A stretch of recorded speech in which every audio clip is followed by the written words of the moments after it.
میرے محترم بھائیوں بہنوں، میرے عزیزوں، بچے بچیوں، پوری دنیا کے انسانوں،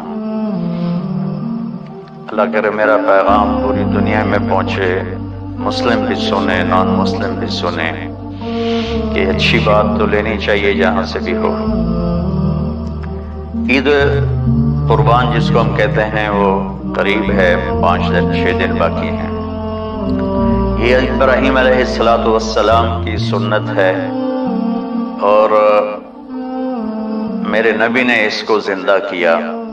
بیچ کے زمانوں میں یہ نہیں تھی، اس کو میرے نبی پاک صلی اللہ علیہ وسلم نے زندہ فرمایا، اور آپ اپنے عید کے موقع پر 2 جانور ذبح فرماتے تھے، 2 دمبے، ایک امت کے لیے اور ایک اپنے لیے۔ سبحان اللہ، ایک امت کے لیے، ایک اپنے لیے۔ ابراہیم علیہ السلام سے یہ سلسلہ کیسے شروع ہوا؟ ابراہیم علیہ السلام کون ہیں؟ ان کی ہستی کیا ہے؟ ابراہیم علیہ السلام وہ نبی ہیں جن پر ساری امتوں کا اتفاق ہے۔ یہود بھی ابراہیم علیہ السلام کو کہتے ہیں ہمارے ہیں، عیسائی بھی ابراہیم علیہ السلام کو کہتے ہیں ہمارے ہیں، مسلمان بھی ابراہیم علیہ السلام کو کہتے ہیں ہمارے ہیں۔ آگے پھر یہود موسیٰ علیہ السلام پر رک جاتے ہیں اور عیسیٰ علیہ السلام کا انکار کرتے ہیں، عیسائی عیسیٰ علیہ السلام پر رک جاتے ہیں اور محمد مصطفیٰ صلی اللہ علیہ وسلم کا انکار کرتے ہیں۔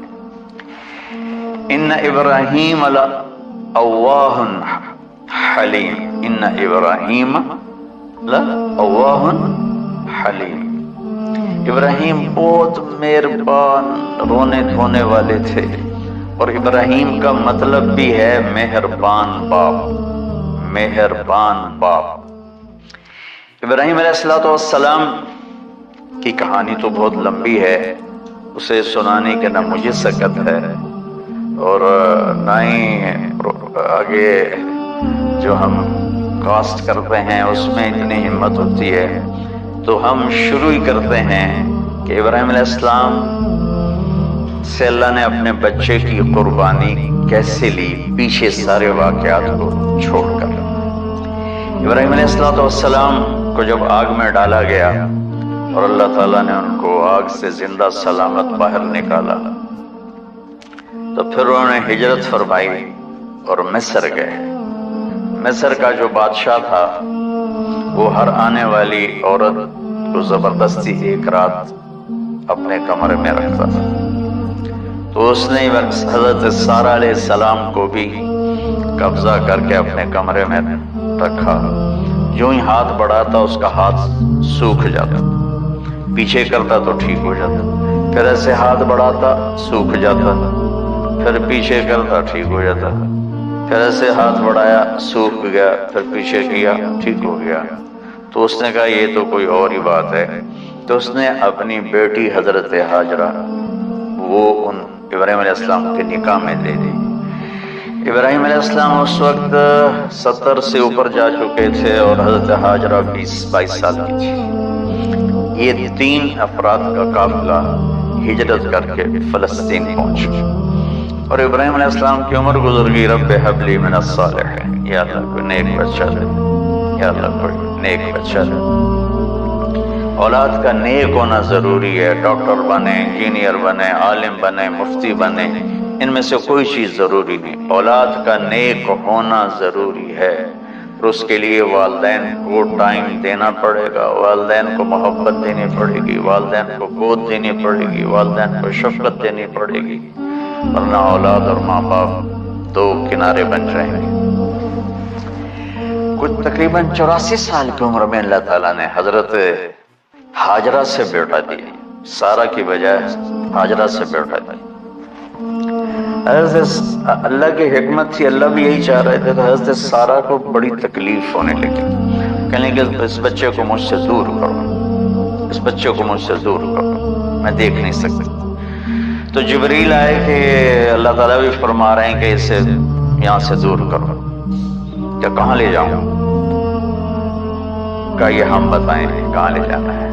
تو جبریل انسانی شکل میں اونٹ پہ سوار ہو کر تشریف لائے اور پیچھے حضرت ابراہیم علیہ السلام اپنی اونٹنی پر، بچہ بیگم، اور آگے جبریل رہبر کے طور پر۔ فلسطین سرسبز ہے، کہیں خشک ہے لیکن پانی ہے، اچھی آبادی ہے۔ چلتے چلتے چلتے چلتے 1 مہینہ کا سفر کرنے کے بعد جب وہ علاقہ شروع ہوا جہاں کالے پہاڑ، کالے پتھر، کوئی پتا نہیں سبزے کا اور کوئی نشان نہیں پانی کا، وہاں سے چلتے چلتے چلتے 4 پہاڑوں کے اندر ایک وادی سی آئی۔ جب وہاں پہنچے تو جبریل کہنے لگے اللہ کے نبی یہاں ہاجرہ اور اسماعیل کو چھوڑ دیں۔ جب وہ آگ میں جا رہے تھے نا ابراہیم علیہ السلام، تو ایک لفظ نہیں بولے، بنا کا حسبی اللہ و نعم الوکیل۔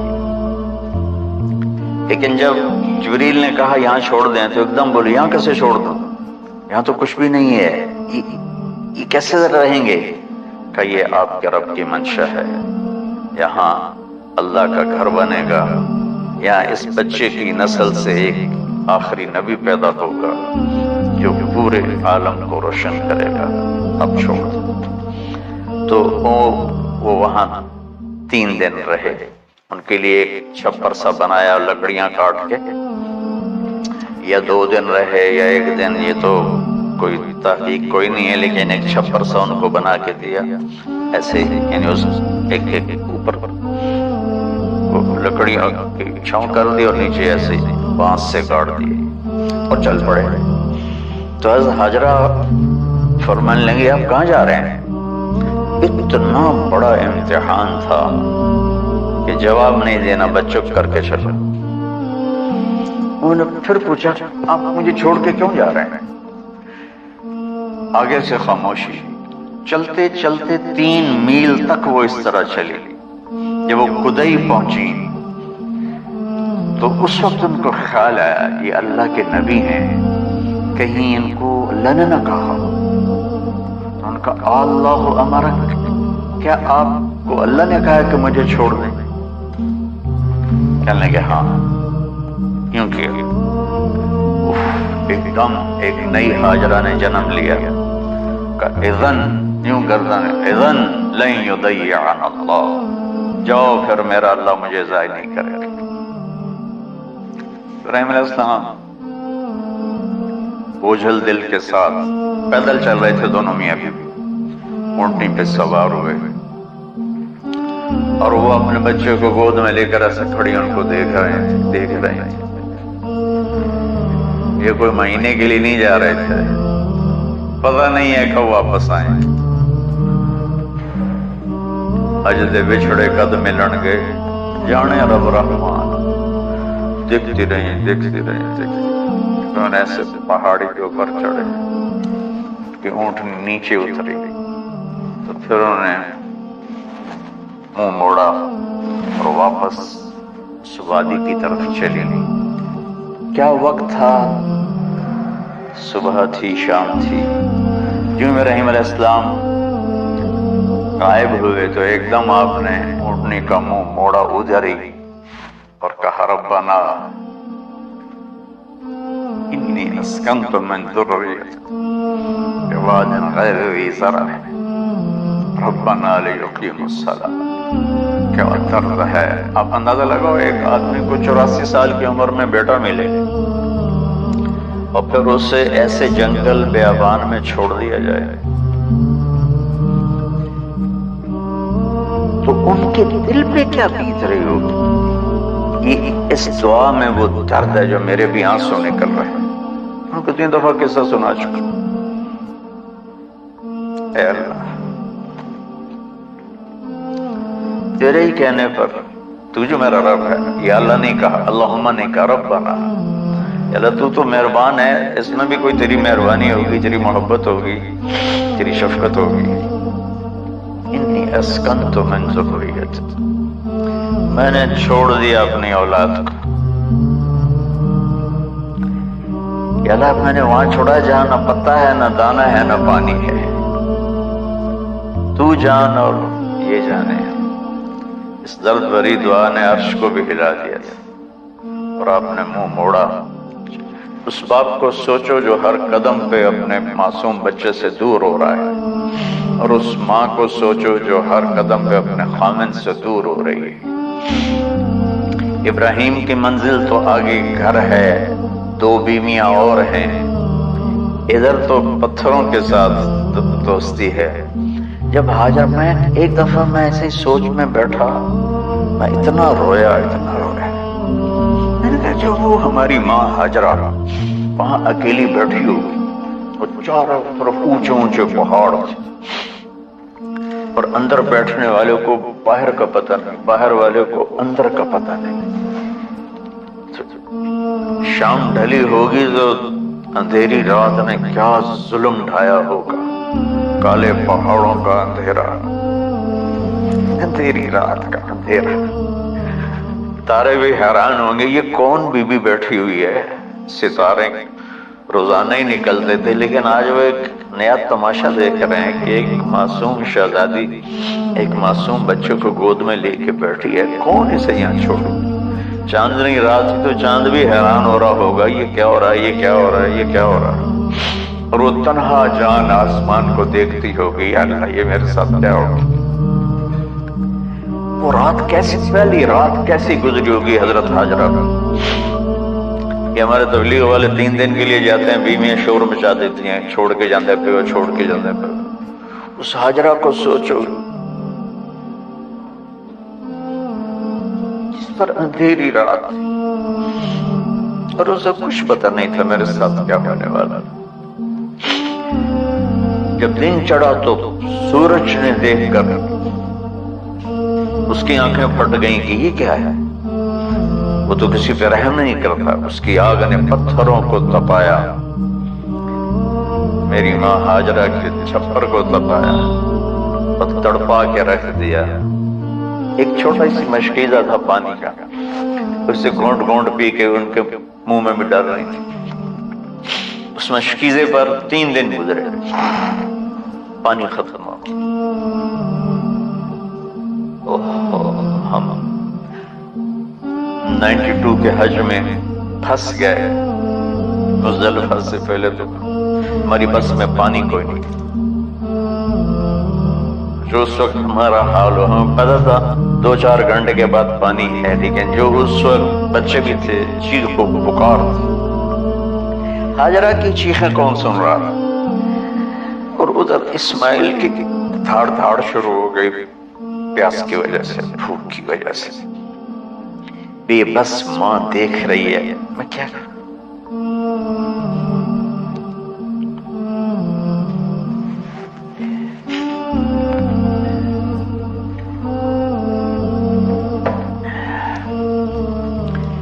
میں قطر میں تھا جماعت میں، تو مجھے یہاں کندھے میں درد ہوا. میں ہاسپٹل گیا تو ایمرجنسی سے انہوں لے کر گئے. ایک بچہ تڑپ رہا تھا اس میں، جو ہاسپٹل کا بیڈ ہوتا ہے چھوٹا سا. اس کی ماں ٹیک لگا کر نا اس کو یوں دیکھ رہی تھی. مجھے نہیں پتا وہ کون ہے، مجھے نہیں پتا اس بچے کو کیا ہے، لیکن آپ یقین مانیں یہ جو میرے آنسو ہیں اس عورت کی وجہ سے. جس خاموش ساز خاموش فریاد سے معمور ہیں، نالا اگر لب پہ آتا ہے تو مجبور ہیں. جس طرح وہ ماں ساز خاموش تھی اور اس کے چہرے پر درد پکار رہا تھا. میں صرف ایسے گزرتے گزرتے اس کو دیکھا، اور میں آج رو رہا ہوں 15 سال کا قصہ یاد کر کے. تو ہاجرہ کے چہرے کو کون پڑھنے والا تھا؟ کون سی ایمرجنسی وارڈ میں بیٹھی تھی؟ کون اس کے لیے کہہ رہا تھا میں پانی لاتا ہوں کھانا لاتا ہوں؟ موت تھی دونوں ماں بیٹی. تو یہ بے قراری میں صفا مروہ کی دوڑ لگائی، انہیں پتا تھا کچھ نہیں ہے۔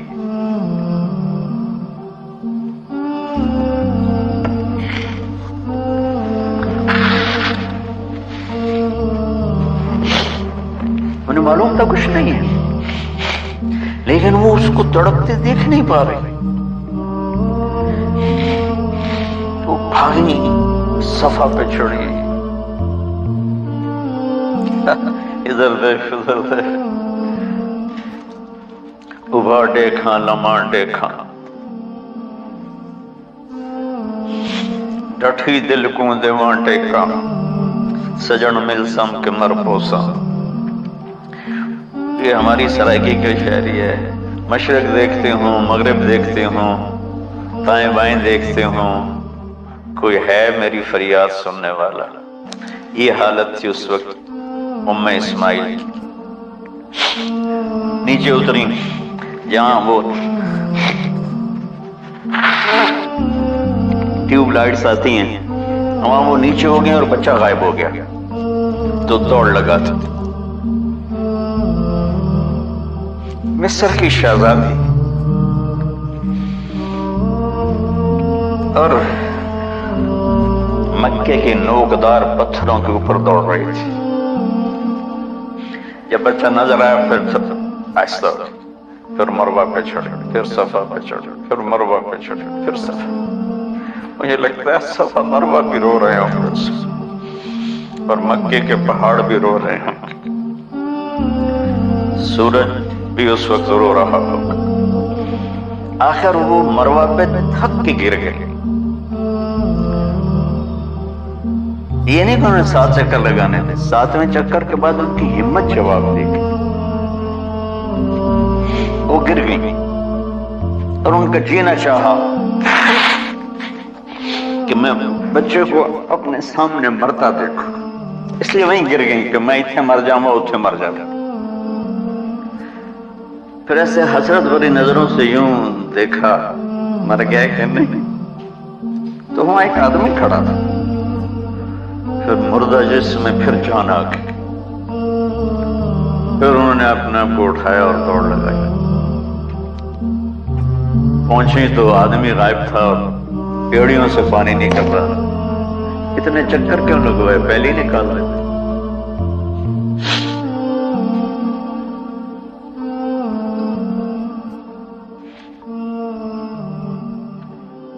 عشق ہوں میں عشق کموں میں، دل رکھیں وانگ پہاڑوں ہو،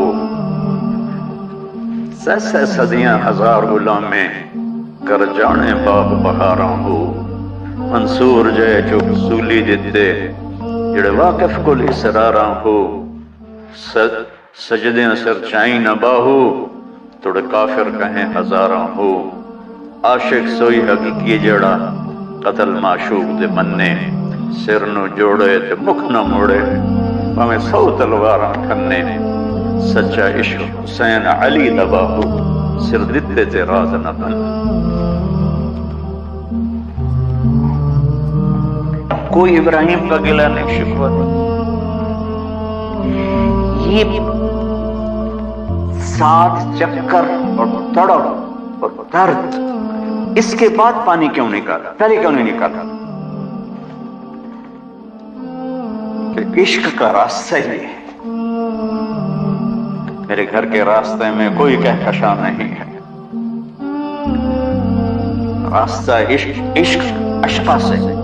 اشکا کہتے ہیں آکاش بیل جو درخت کو چمڑ جاتی پیلی، تو وہ درخت اس کا ایسا عاشق ہوتا ہے سب کچھ اس کو کھلا کے خود خوش ہو کے جل کے بالن بن جاتا ہے، اس سے اشکا ہے کہ عشق ایسی چیز ہے، عشق تے آتش روہیں برابر اتے عشق دا تاؤ تے کھیڑا، آتش ساڑے کخت کا نیرا، عشق ساڑے دل جڑا۔ خواجہ غلام فرید صاحب کی شاعری سنا رہا ہوں، عشق میں بھی آگ ہے اور لکڑی میں بھی آگ ہے۔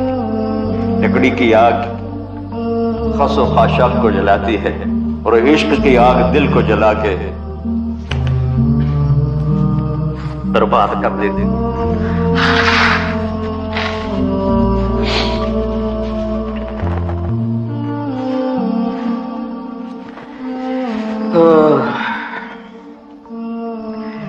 یہ دنیا میرے بھائی بہنوں امتحان کی جگہ ہے. ہم اسے جنت بنانا چاہتے ہیں. ہم یہاں اپنی مرضیاں پوری کرنا چاہتے ہیں. اللہ کی قسم، اللہ کی قسم، اللہ کی قسم، جس نے اپنی مرضی پہ چلنا شروع کیا وہ تباہ ہو گیا. جو اللہ رسول کی غلامی کے دائرے میں آیا وہ کامیاب ہو گیا. دیکھا تو پانی ابل رہا ہے، ابل رہا ہے، ابل رہا ہے، فوارے مار رہا ہے. اس وقت عبرانی لینگویج تھی جو ان کا زمزم زمزم، ٹھہر جا ٹھہر جا ٹھہر جا. وہ نیچے زور میں، اللہ کو بھی یہی منظور تھا، وہ نیچے زور. میرے نبی نے فرمایا اگر میری ماں زمزم نے کہتی تو پورے عرب کو یہ پانی سیراب کر دیتے. اور آپ حیران ہوں گے، آج کل تو بہت زیادہ ایڈوانس ہے سائنس. تو سعودی گورنمنٹ نے کہ یہ اس کا سورس کیا ہے، یہ پانی کہاں سے آ رہا ہے. طائف تک ساری زمین کو کھنگالا، کوئی اس کا پیچھے سے لنک نہیں.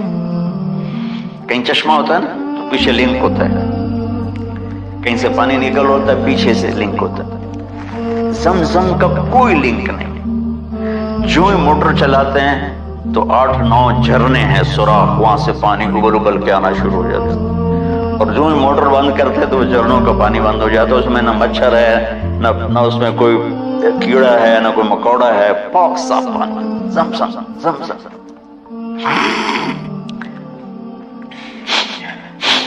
جتنا اونچا بنانا ہو بلڈنگ اتنی گہری بنیاد. اس ماں بیٹے سے محمد مصطفیٰ نے آنا ہے تو پھر بنیاد تو گہری ہوگی نا. ایسے تو نہیں ہے نا.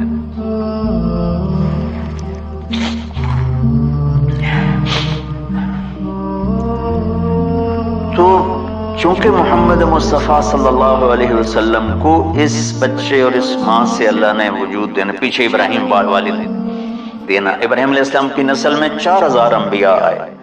بنو اسرائیل میں 4000 اور حضرت اسماعیل علیہ السلام کا ایک ہی جو 1.25 لاکھ پہ بھاری نہیں ہے بلکہ کل کائنات پہ بھاری ہے اللہ کے بعد. تو اس لیے پسائی ہوئی یہ جو بناتے ہیں اپنی باڈیز، اپنی کتنی پسائی کرتے ہیں، وزن اٹھاؤ توڑو، وہ کیا کیا اپنے آپ کو مشقت میں ڈالتے ہیں، تب جا کے وزن وہ نکھر کے آتے ہیں. یہاں کوئی آبادی نہیں تھی. یمن سے لوگ جاتے تھے شام تجارت کے لیے. تو قبیلہ جرہم کا گزر تھا، پانی نہیں تھا تو وہ پانی کی تلاش میں تھے. انہوں نے پرندے دیکھے، کہنے کہ پرندے تو پانی پر آتے ہیں. انہوں نے 2 آدمی بھیجے. آگے دیکھا ایک خاتون ایک بچہ اور کنواں تو نہیں تھا، پانی چشمہ. تو وہ سارے آئے اور کہا کہ بہن ہم یہاں ٹھہر جائیں. کہا ٹھہرو لیکن پانی میرا. انہوں نے کہا ٹھیک ہے پانی آپ کا. تو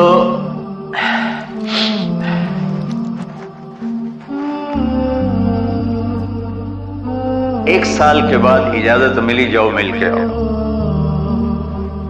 مل کے آئے. جس گھاٹی سے ابراہیم کو جدا کیا تھا اس پر کتنی دفعہ حضرت ہاجرہ کی نظر پڑتی ہوگی.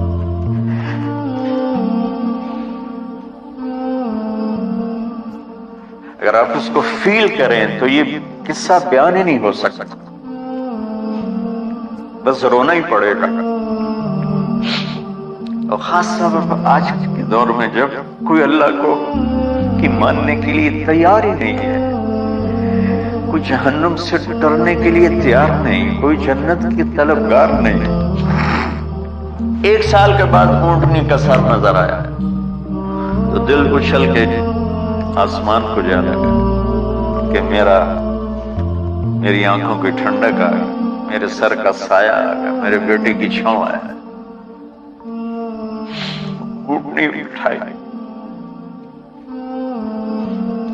تشریف لائی. کہنے کہ اترنے کا حکم نہیں ہے، صرف مرغا.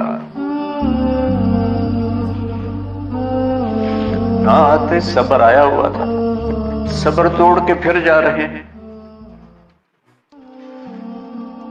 اف نہیں کی آہ نہ کر لبوں کو سی، زخم پہ زخم کھا کے جی، اپنے جگر کا لہو پی آہ نہ کر لبوں کو سی، عشق ہے دل لگی نہیں سینے پہ تیر کھائے جا، آگے قدم بڑھائے جا، یعنی زبان حال سے کہہ دے اس کے ہاں صفائے جا، کوئی شکوہ گلا نہیں ہے، یہ کیا ملنا ہے، نہ آتے وہیں بیٹھے رہتے، نہیں اچھا بچہ گود میں دے دوں گا، سینے پہ لگا پیار کی، بہتے آنسو بچے کے رخسار پہ گرے، بچوں کو پتہ نہیں کون، کہنے لگی اجازت ہے آپ کا سر دھو دوں، منہ دھو دوں، پاؤں دھو دوں، ہاتھ دھو دوں، یہ پانی پاک ملا ہے، ٹھیک ہے بس۔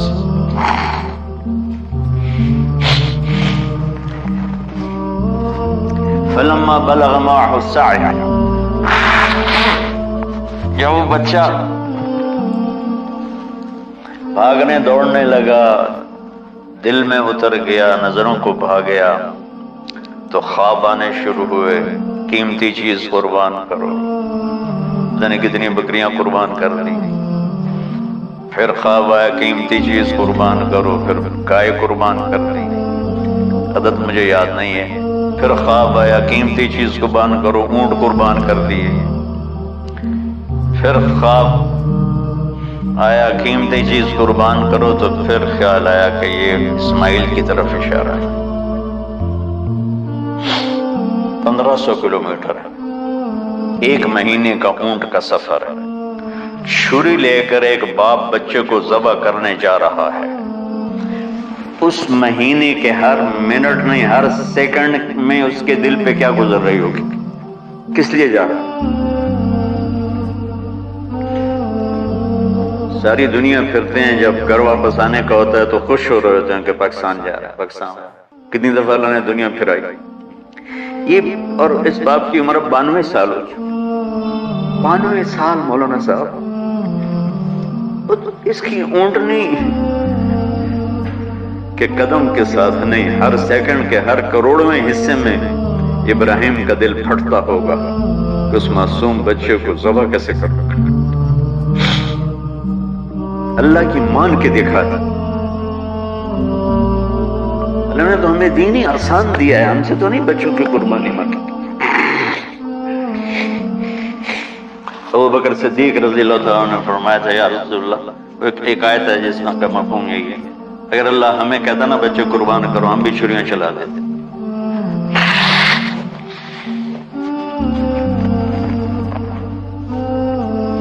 تو میں اس تصور میں جب ڈوبتا ہوں میں رونا شروع کر دیتا ہوں۔ عاصم کا بازو ٹوٹا، 6 سال کا تھا، اس کو جوڑ رہے تھے تو اس کی چیخیں نہیں کر رہی تھی، میں باہر نکل گیا، مجھ سے چیخیں سنی نہیں گئی، حالانکہ اس کا علاج کرنے کے لیے کر رہے تھے، اور یہ 92 سال کی ہستی تھی، بڑھاپے میں 1 مہینے کی اذیت برداشت کرتے ہوئے جا رہے ہیں کہ بیٹا ذبح کرنا ہے، بیٹا ذبح کرنا ہے، بیٹا ذبح کرنا ہے۔ تو وہاں پہنچے تو اب اسماعیل نے جانا ہے کہ یہ ہیں میرے ابا، وہ کیسے لپٹے ہوں گے، کیسے چوما ہوگا، کیسے پیار کیا ہوگا، یہ بیوی کا آپس میں، مجھے نہیں پتا کہ کتنے عرصے بعد انہوں نے ایک قدم اٹھایا، لیکن کہا کہ بچوں کو تیار کرو، میں اس کو سیر کرانے لے جا رہا ہوں، بڑی خوش ہوئی ماں بھی، بچہ بھی اچھل رہا ہے، اور لے کے پہنچے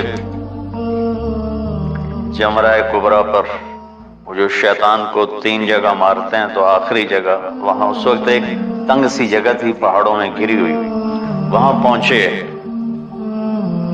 تو کہتے ہیں یا بنیا انی، کوئی شک شبہ والی بات نہیں ہے، ارا فی المنام انی اذبحک، میں نے تمہیں ذبح کرنا ہی ہے، انی، انی میں نے تمہیں ذبح کرنا ہے، فانظر ماذا ترى، تیری رائے کیا ہے؟ قربان جو اس ماں پہ جس نے 7-8 سال کے بچوں کو کیا تربیت دی. یا ابت فعل ما تؤمر، یعنی یا ابت افعل، بیچ میں کوئی حرف نہیں، کوئی عطف نہیں. یا ابت افعل بما تؤمر ستجدنی انشاء اللہ من الصابرین. اس عمر میں اپنی قربانی کو اللہ کے ساتھ جوڑو. کرو آپ. یہ جب ماں اپنے بچے کو فوکس کر، آج کی مائیں، میں گلہ کرتا ہوں آپ کے والدین سے، میں گلہ کرتا ہوں، انہوں نے اپنی اولاد کو فوکس نہیں کیا. یہ اپنے دھندوں میں اتنا پھنسے ہوئے، اپنے کاموں میں. ایسے اس بدبخت یہ کیا فون ہے، کیا کہتے ہیں اس کو، اسمارٹ فون، سیمسنگ موبائل، اس میں اتنا گم ہو گئے ہیں کہ بچے اگنور ہو گئے ہیں. 3 سال کا بچہ اسکول جا رہا ہے، اسے ماں کی گود چاہیے، اسے اسکول بھیج رہے ہیں. وہاں میرے بچے کو ڈسلیکسیا تھا، اس کو عاصم کو، اس کو پڑھنا نہیں آتا تھا، ایک بیماری ہے. تو اس کی ٹیچریں مار مار مار اس کا حشر کر دی. میرا بچہ برباد کر دیا انہوں نے. وہ 6 سال کی عمر میں ڈپریشن کا شکار ہو. میں ماؤں سے کہتا ہوں بچوں کو ٹائم دو. تمہارا سرمایہ تمہاری اولاد ہے، اور اولاد ڈگری سے عزت نہیں ملتی. اولاد تمہاری نیک ہوگی تو وہ بلند بخت ہوں گی، عزت پائیں گے. پاکستان کو پڑھے لکھوں نے لوٹا ہے، ان پڑھوں نے نہیں لوٹا. ابا جی، بابا جی، آپ کریں نا، دیر کیوں کر رہے ہیں؟ ستجدنی انشاء اللہ من الصابرین. آپ دیکھیں گے میں آپ کی آزمائش پہ پورا اتروں گا، اور اللہ کی آزمائش پر بھی پورا اتروں گا. پھر معصوم ذہن ادھر چلا گیا ماں کی طرف. کہنے لگے ہاں یہ بات ہے کہ میری ماں کو بڑی تکلیف ہوگی، تو اس لیے نا اپنا کرتا اتارا. بابا جی یہ کرتا آپ میری ماں کو دے دیں گے، وہ جب مجھے یاد کرے گی میرا کرتا دیکھ لے گی، اور آپ نے مجھے یہیں دفن کرنا ہے، ادھر نہیں لے جانا. اور آپ بھی احتیاط کریں، مجھے الٹا الٹا اللہ للجبین، میرا سر زمین پہ لگا ہے گردن نہیں، تاکہ آپ کو تکلیف نہ ہو مجھے دیکھ. اب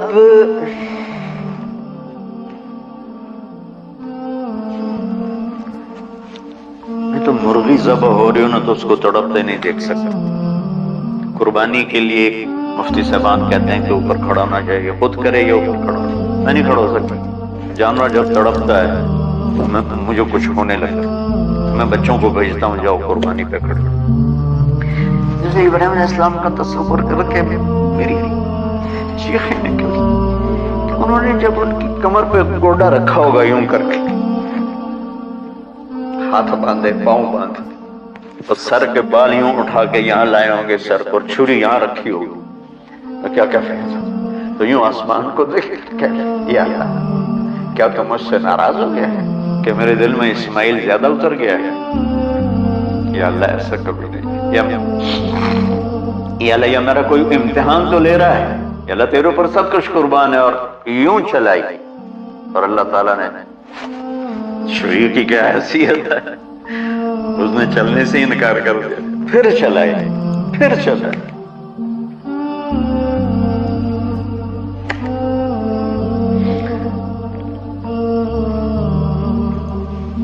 بازی کتابوں میں ہے تو صحیح، لیکن روایت کی کتنی حیثیت ہو تو مجھے نہیں پتا.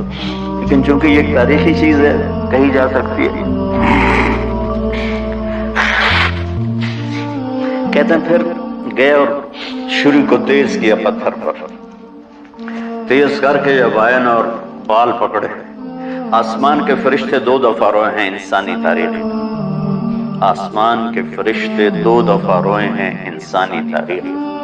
ایک جب ابراہیم علیہ السلام نے ان کی کمر پہ اپنا گھٹنا رکھا، کہ سر کے بال پکڑ اور چھری پکڑ کے یہ کہا کہ اللہ تو مجھ سے ناراض ہو، تو آسمان کے فرشتوں کی چیخیں نکلیں۔ اور ایک جب اللہ کے نبی کو طائف میں پتھر پڑے تو اللہ من یشکو الیک ضعف قوت، تو آسمان کے فرشتوں کی چیخیں نکلیں۔ جب ہمارے نبی کو طائف والوں نے مارا اس وقت یہ 2 دفعہ آسمان کے سب فرشتے روئے۔ تو پھر اللہ نے کہا بس نادیناہ ان یا ابراہیم قد صدقت الرؤیا انا کذالک نجزی المحسنین۔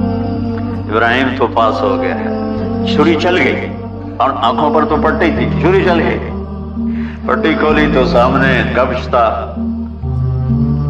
تنبا اور اسماعیل اور جبریل کھڑے ہوئے تھے۔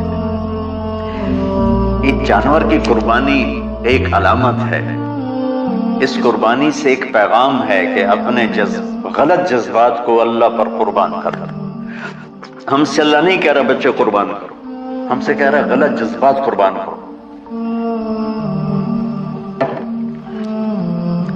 ہم سے اللہ کہہ رہا ہے اپنے جذبات کو دبا دو جو تمہیں اللہ اس کے رسول سے دور کرتے ہیں، ان پر چھری چلاؤ۔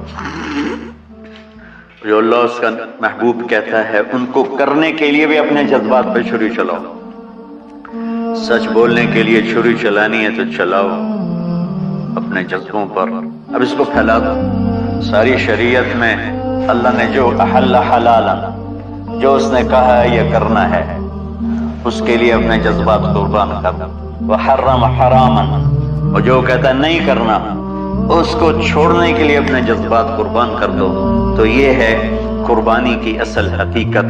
جانور تم پہ ذبح کرنا تو اس کی ایک علامت ہے، اس کی ایک علامت ہے کہ ہم میرے نبی نے حج پر 63 اونٹ ذبح کی، اپنے ہاتھ سے ذبح کی، باقی 37 حضرت علی رضی اللہ تعالیٰ علیہ السلام نے ذبح کی۔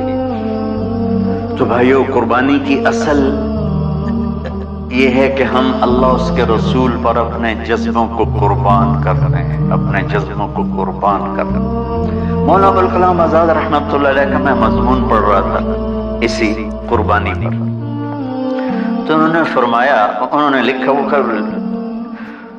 خطابت اور قلم کے تو بادشاہ تھے، واقعی وہ ابوالکلام تھے۔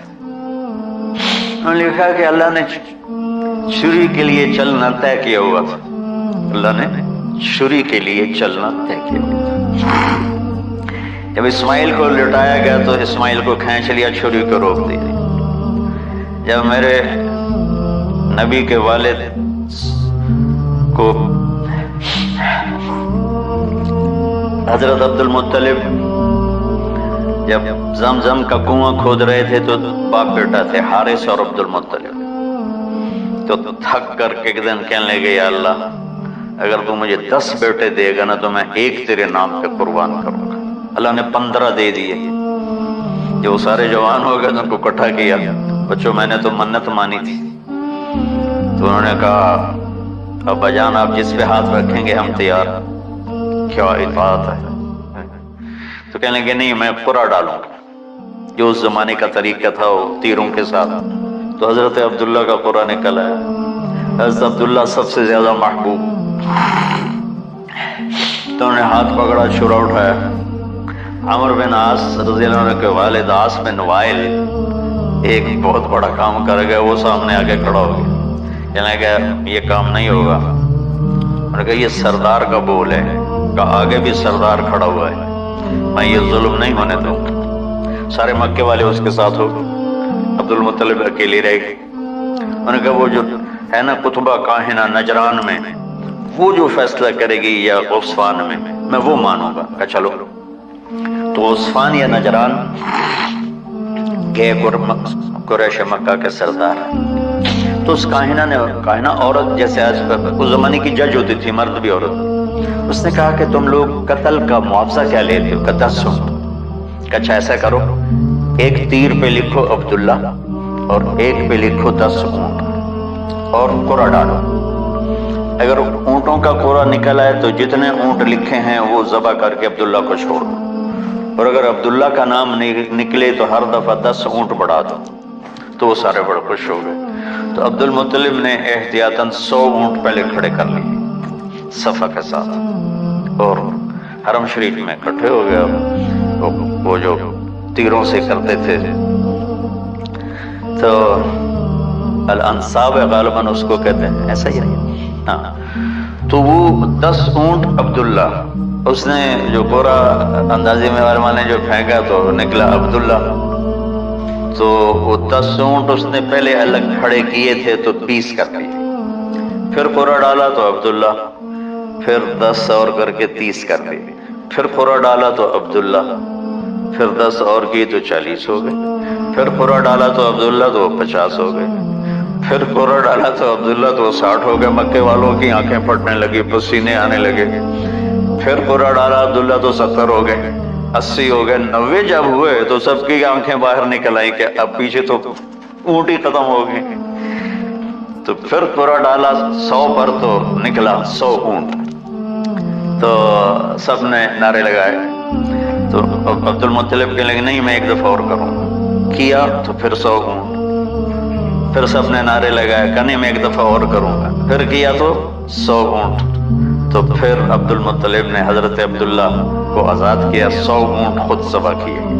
تو ابوالکلام آزاد رحمۃ اللہ علیہ فرماتے ہیں دوسری دفعہ وہ چھری چلنے لگی حضرت عبداللہ پر۔ ایک واقعہ بھی اس کے ساتھ عجیب ہے۔ آپ بازار میں جا رہے تھے حضرت عبداللہ، تو سامنے سے ایک نا پہلی کتابوں کی عالم عورت آ گئی، اس نے اسے دیکھا تو کہا عبداللہ تیری جان بچانے پہ 100 اونٹ لگے تھے نا، کہا کہ ایک رات میرے ساتھ گزار لے 100 اونٹ میں دوں گی۔ تو اس نے نور نبوت دیکھا یہاں، تو آپ نے کہا نہیں میں عزت دار ہوں، میں یہ کام تو نہیں کر سکتا۔ تو پھر فرمایا کہ اللہ نے اسماعیل کو نکالا، عبداللہ کو نکالا، لیکن چھری نے چلنا تھا۔ جب حسین کی باری آئی تو اللہ نے چھری کو کہا چلو، اور وہ کاٹتے چلی گئی گاجر مولی کی۔ میرے نبی کی ساری نسل تباہ کی۔ کتنا کہا اذکرکم فی اہل بیت، اذکرکم فی اہل بیت، اذکرکم فی اہل بیت۔ صرف 60 سال بعد امت نے نواسے سمیت 72 انسان ذبح کر جنازے میں نہ پڑھنے تھے۔ اقبال نے کہا تھا نا قتل حسین اصل میں مرگ یزید ہے، اسلام زندہ ہوتا ہے کربلا کے بعد۔ اللہ سے محبت کرو، اللہ کے نبی سے محبت کرو، اللہ کے نبی کے گھرانے سے محبت کرو، اللہ کے نبی کے صحابہ سے محبت کرو، اللہ کے نیک بندوں سے محبت کرو۔ عید قربان کا فلسفہ ہے اللہ اس کے رسول کی اطاعت پہ قربان ہو جانا۔ عید قربان کا فلسفہ ہے اللہ اس کے رسول کی اطاعت میں اپنے جذبات پہ چھری چلا دے۔ عید قربان کا فلسفہ ہے اللہ اس کے رسول کی اطاعت کے سامنے گردن کو جھکا دینا، اور اس کے لیے جس بھی کڑے امتحان سے گزرنا۔ ہم اللہ نہ کرے ہم امتحان نہیں مانگتے، یا اللہ نہیں مانگتے، یا اللہ نہیں مانگتے۔ عافیت عافیت۔ تو میرے بھائی بہنوں،